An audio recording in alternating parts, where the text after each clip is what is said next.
pag sinabi nating reproductive health, ano po ibig sabihin nito? Ano ang kabuuan or sakop pag sinabing reproductive health, Doc? Okay. So pag sinabi po nating reproductive health, we are talking about the complete physical, mental, and social well-being. Hindi lang absence ng sakit. Kailangang merong physical, mental, and social well-being about anything that pertains to the reproductive system, its function, and its process. So hindi lang absent ng disease, dapat merong well-being. Mm-hmm. At ang reproductive health ay meron siyang tatlong major components. Mm-hmm. Ang major component ng sexual and reproductive health is number one, yes, family planning. Why?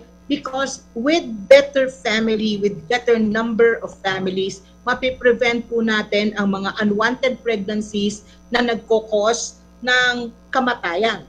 Alam mo ba, Cheryl, na tayo sa Pilipinas, meron kasi tayong Sustainable Development Goal. Pinag-usapan kasi noon na dapat bumababa natin ang maternal death sa Pilipinas. Pagsak po tayo sa WHO and UNFPA.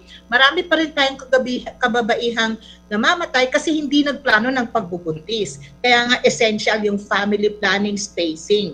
Tapos meron din doon ang sexual health. Pag sinabing sexual health, dapat merong kalusugan, merong positive well-being, hindi lang absence ng sakit. And of course, there is maternal health. Pero kasi ang akala ng iba, ang reproductive health is not just family planning. It's everything. Basta tama yung sinabi mo, mula sa pagkabata hanggang sa pagmenopause, yan dapat nagagawa natin ng paraan. Yan ang kabuuan ng reproductive health.